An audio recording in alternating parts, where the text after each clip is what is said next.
very good morning, and you're watching Smart Men's Business, your daily kickstarter. Today is Wednesday and we are mid the week, guys. I don't know what you guys are planning to do, but I'm already here, ready to do what I was born to do, and that is to give you information regarding business. Of course, my name is GOTV and I'm with Godwin Batman. But don't forget that we are proudly brought to you by Zabo. So if you want to invest in government bond securities, look no further.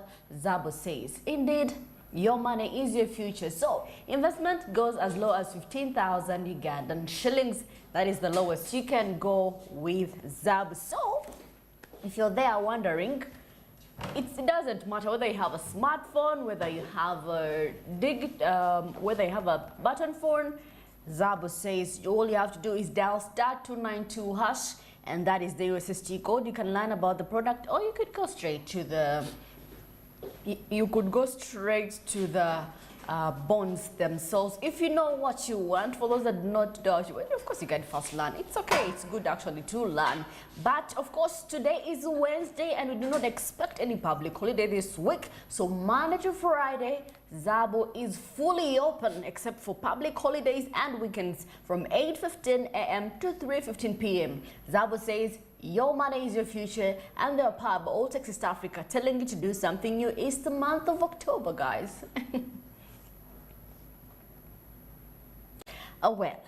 Joined by Godwin Batman. Good morning. Good morning, everyone. Good morning, our viewers at Smart Means Business. It's an amazing morning. We have a lot to navigate this morning. Today, we're basically discussing navigating the current foreign exchange landscape in Uganda, in East Africa, and the world at large, especially coming from the Ulma Showground week that just started this week. There's a lot that's happening in terms of foreign exchange. There's a lot that's happening in terms of foreign investment. Of course, we're having independence next week. So we're in the event, as we're preparing for independence, what are we doing and what's the current state of our foreign exchange? And what is that landscape looking at? And how can you as an individual be able to navigate properly in this foreign exchange landscape right now? So there's a lot to discuss this morning. I hope you're all ready. It's the middle of the week, so we're talking business today. Oh yes, of course that is our topic of discussion throughout till 9:55 a.m. So brace yourself, people. Brace yourself, because we got information, that you need so that you can start. Those that do foreign exchange, those that do forex. It could be important. People do forex trade recently. Yes, it's like a trend now. People are like, you know what, I'd rather sit home. It's true. Forex trading has become such a big business. Being able to navigate the different change in forex is huge. So we're seeing here, according to different articles, right, the current state of the foreign exchange landscape in Uganda is relatively stable, as we've seen. And we talked about yesterday in terms of foreign exchange and the inflation rate. And then the Ugandan shilling has depreciated slightly against the US dollar in recent months. But the overall trend has been one of stability. So we see that the UGX is currently trending at around 3,600 UGX to $1 US. So it's at 3.6 currently right now. Before it was around 3.7 about 2 months ago, about a month ago. 3.7, then it went up to 3.750, and then earlier between the early and the year it was about almost. There's a time last year where it was at 3.8.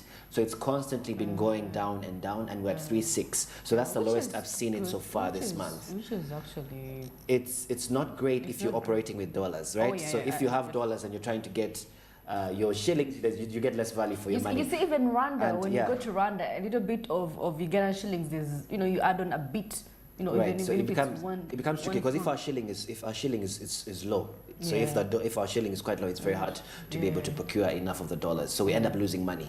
You end up losing as much. You have to pay more. Yes, and the more money you have, the more you lose. So if you're exchanging $1 million shillings, you end up almost losing about 100,000. So we're seeing here that there are a number of factors that are driving the foreign exchange landscape in Uganda. One key factor, as we're seeing, is the country's oil exports. Right, that's a very huge one. We've got the conversation surrounding oil is one that we've been talking about for a minute, and then we're seeing here Uganda is expected to start exporting oil in 2025. So just after next year, because we've already talked about the fiscal year and the financial year 2024 to 2025, and hopefully this is going to be incorporated into that budget, because we're expected to start exporting oil in 2025. I hope that comes to fruition. And we also see, and this is expected to boost the country's foreign exchange reserves, which would be very good for us, yeah? And then we're seeing another key factor is the country's tourism sector. This is something we discussed, I think, earlier this week in terms of where we're at, in terms of our tourism landscape and how that's going to affect the overall economy. We're seeing that Uganda is a popular tourist destination right now, and this sector also contributes to the country's foreign exchange reserves. So we're seeing factors like, of course, the oil exports that are going to happen in 2025 that are going to contribute to the foreign exchange reserves. And then we're also going to have another factor being the tourism sector, which is one of our biggest sectors regarding agriculture as well, that is going to be able to boost our foreign exchange reserves. We also see that, however, there are a number of challenges facing the foreign exchange landscape in Uganda. One challenge is the country's high import bill. Yeah. This is something I think we've been discussing. Yeah, we import more than we export, actually. Yes, and also we bill quite high, right? The import bill. So we're seeing that Uganda's imports a wide range of goods, including food. Imagine food, a country that's so vast with so much food, yeah? So we see food, fuel, and machinery is one of the biggest imports that we're having, and there's a high bill on that. This high import bill puts pressure on the country's foreign exchange reserves. Another challenge is the global economic outlook. So we're seeing that the global economy is expected to slow down in 2023, as it already has, and this could have a negative impact on Uganda's exports and the tourism sector. So now is a period where we're supposed to be expecting a lot of tourism happening. Normally the last quarter, people coming in for Christmas, coming in for their holiday break, they're coming in from their work break, for their vacation, and we're seeing that the tourism sector so far is being affected because of this the economic outlook on the world. It's slowed that down heavily. And we're also seeing that overall the foreign exchange landscape in Uganda is relatively stable, but there are a number of other challenges, of course, as we're seeing, right? So some of these challenges, of course, we see heavy import bill, as we've just talked about earlier. So I don't know what you think about that, Mercy. When you look at the foreign exchange rate volatility and how it impacts the cost of living in our very own country, you see that it also has an impact on imported goods and inflation. Of course, the fact that our Ugandan shillings is lower, so the imports, if we're importing, we lose out more. And of course, it also raises inflation. Yes. Because there is not enough money in circulation, like we were talking about yesterday, the very topic that we were talking about. And of course, the country's currency experiences volatility and depreciates against currencies. The cost of imported goods tends to rise, and this is because it takes more of the local currency to purchase the amount of the foreign currency needed for imports. So imagine you're importing 10 goods worth $10 million. How much do you think that is in Ugandan shillings? That's in billions. There's a lot of money that's lost, and of course, with the foreign exchange being currently stable and looking currently stable, there are a few challenges that are facing. So we're trying to figure out how can we navigate, because the prompt has been, how can we navigate the current foreign exchange rate in Uganda? And there's some of the tips that you can start to use that to monitor on an individual level and especially on a country level and an economic level. We're seeing here some of the tips include staying up to date to the latest foreign exchange rates and trends. It's important to constantly monitor. Yeah. So we are getting into the Christmas period, so a lot of people coming to, a lot of people have their, if you have your dollar accounts and you're planning to spend, I would advise you to just wait it out a little bit and monitor the trends, monitor the changes in the foreign exchange rate, because if you're having your dollars and you want to get a stronger shilling, a more buck for your dollars, so to speak, I would encourage you to monitor the changes, right? For today it could be 3.6, tomorrow it could be 3.7, could be 3.50. So you have to constantly 3.650. So it's important to you to stay up to date, right? So there are a number of websites and apps that provide real-time foreign exchange rates for you to be able to observe, right? You can also sign up for email alerts from your bank. This allows you to be able to observe what's happening in the foreign exchange sphere, right? So people who are planning to travel, people are trying to get in there, they're using their shillings to buy dollars. So you might end up getting less dollars if you have your shillings and the exchange rate is quite low. You might end up getting less. So it's important to monitor before you travel. Monitor. You can sign up to your bank. Give you those alerts about what's happening in the change in foreign exchange, right? And then, of course, any financial institution as well can give you that information on a daily basis, especially if you're really tracking your finances. This is information you can get. And then, of course, understand the factors that can affect the exchange rate. So there are a number of factors that can affect, including economic growth, Inflation, we talked about inflation yesterday, and now there's an increase in inflation, of course. That's why the government had to increase, of course, interest rates, right? And then, of course, interest rates and political stability.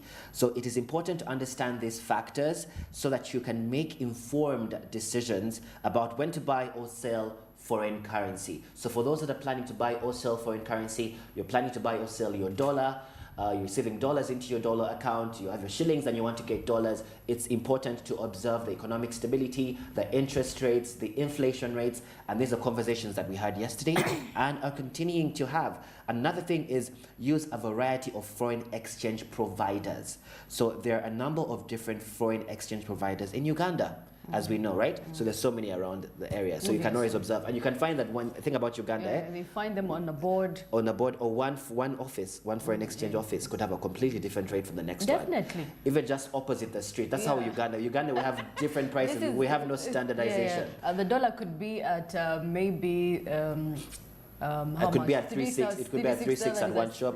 The one is at 3.650, or the one is at 3.630, and you look at the buying rate. Depending on how so they are planning profit out of it. It's competitive prices. So if you go to places like this avenue next to Sheraton in town where people normally go and stuff, it's so competitive. Someone will tell you ours is 3.650, ours is 3.630, right? So Imperial Hotel, around Imperial Suite, around Imperial Hotel, it's very competitive. So it's important to have a variety of exchange providers, so it gives you an informed decision of where to get the best exchange rate. This is some of the tips that you can have on an individual level.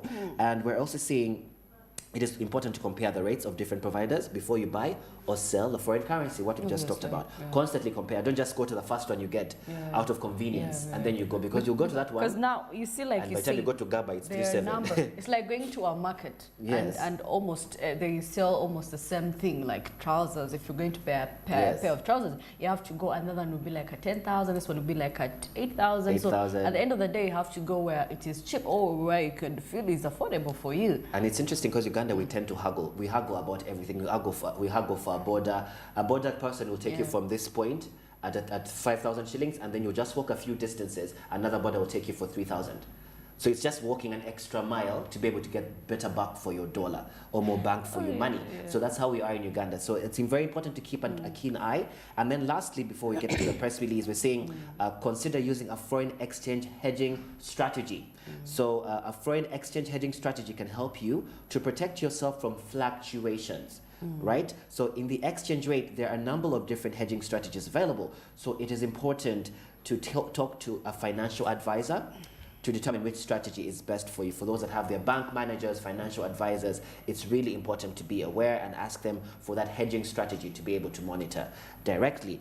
And then, of course, the last one is use a reputable foreign exchange provider. Don't just use this. You go downtown here, they'll give you fake dollars. You go with your shillings, you go with your 1 million shillings, you're expecting to get about $300, and you get fake dollars. So use a foreign exchange provider that is reputable, because a lot of fake money, scammy money, is moving in the system. I have been a victim before where I went to a particular foreign exchange provider. There were foreigners, actually. There were foreigners within Uganda. And I was trying to get, I think, 1 million shillings. And over 200 of those shillings were fake 50,000 notes. Oh my goodness. I only noticed when I went to the shop and they said these are fake. But I just got them, I had just exchanged the dollar. Wow. I had just exchanged the dollar. That's so real. Over so 200,000 was fake, especially with the foreigners who are doing foreign exchange strategy here. So just keep a keen eye. Go to those that are reputable, those that are known, like you go to Imperial, they've been there forever. The Sheraton places that are reputable, your bank places, and ask your financial advisor. These are just strategies amongst many that you can start to employ to be able to navigate this financial foreign exchange landscape right now. All right, and that is it for today's discussion. And of course, we're going to be dissecting more of the navigating the evolving foreign exchange in our country, Uganda. For those that are into forex exchange, those that are into that trade, how are you coping up with our shilling, being low? So definitely, are you winning? Are you losing? So actually, to dive in better, I have friends who do foreign forex trade, and oh my goodness, So every day is not a win day. It is. It's one constant. day you're up, the next day you're down, and yeah, it's constant observation, which is why it's important for us to constantly observe, well, right? And of course, we shall get one time and discuss if this is really real or it's a scam. Yes. And it's a constant conversation to have, right? Yeah. It's a very good business, but it's constantly about observing and taking. You have to have you have to be very keen. You have to be very smart. Yes. Doing this business. Well, let's just look at what is happening into the press.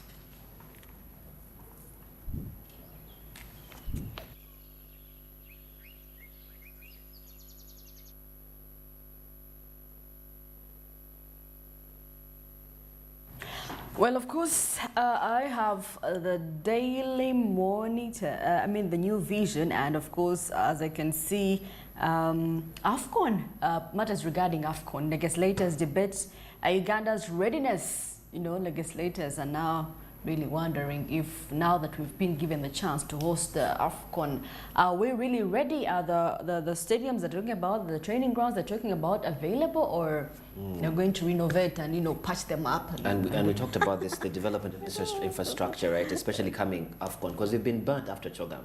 After CHOGM, our trust levels are very low because we saw so many establishments, so much money was forked into businesses that didn't actually thrive. We're also seeing here in the Daily Monitor, Ntari School suspends all S6 students. Wow, they were into vandalizing of property. So we're seeing why? I do not know why. I don't know what spirit goes into candidates at that. I don't know what could have been the cause. Especially an all-boys school. This is a historical school. Yeah, our president was at Ntari Schools. Yeah. They're just celebrating his birthday the other month. And it's been a while since they've gone rogue. They've been very disciplined. Yeah, so I wonder what could really have happened. wondering So we're seeing suspended students outside of Ntari School premises in Barra City. Management said more than 200 students from the entire senior 6th class were sent home for destroying school property in a protest against a policy of banning the use of mobile phones. What? So their issue is because they banned the use of their mobile phones, and now they're upset. So that's how far we people are going with That's how mobile schools phones. work. For us, even just having any kind of phone, They will suspend, expel. You're suspended, expelled, and you have to smile and even thank them for not taking you to police.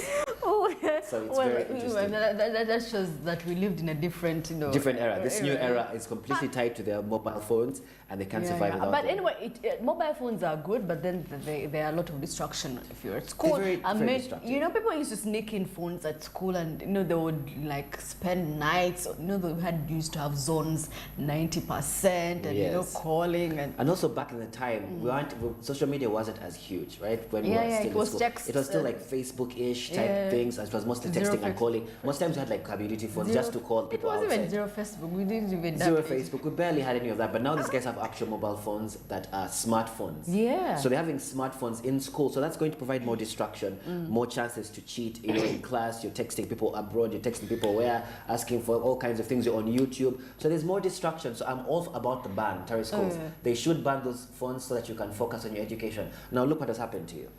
No, but you don't realize all the money that the parents had put in. Yeah, but then it goes back to discipline. At St. Lawrence, kids used to have phones, but it was discipline. I know, I was in St. Lawrence, and we were extremely disciplined. Muchibi, one thing he held is he had to make sure we're extremely smart, your tie had to be tied properly, and your grades had to be good. But we always avoided having extra things like phones. And we're also seeing in the Daily Monitor how Ruchiga is embracing coffee. So we're seeing the officials are optimistic that within a period of 2 to 3 years, the farmers will start harvesting coffee for export.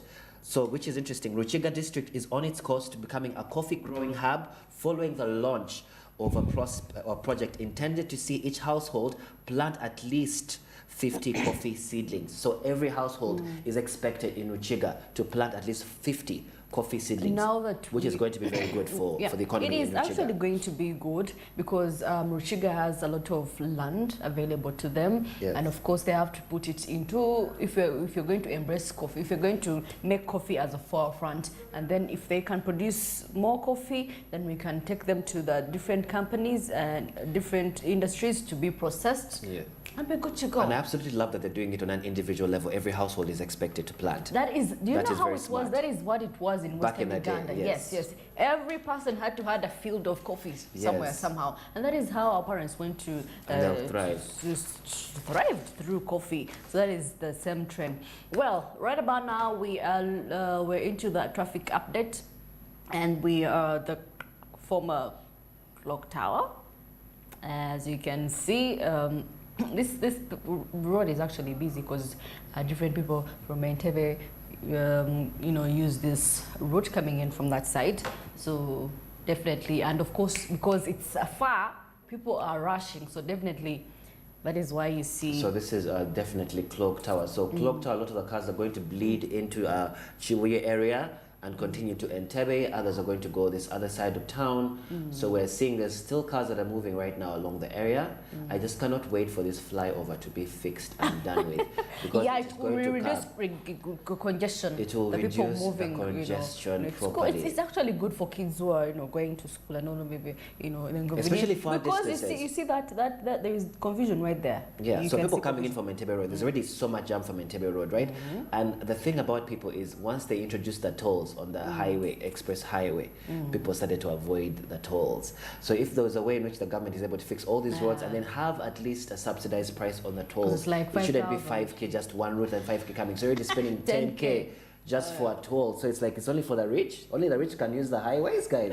Let's be better at this. So at least it should be at least 1,000 shillings or 2,000 shillings like other countries, because the more they build, we shouldn't just be building just to make money. So we can see that it's slightly moving.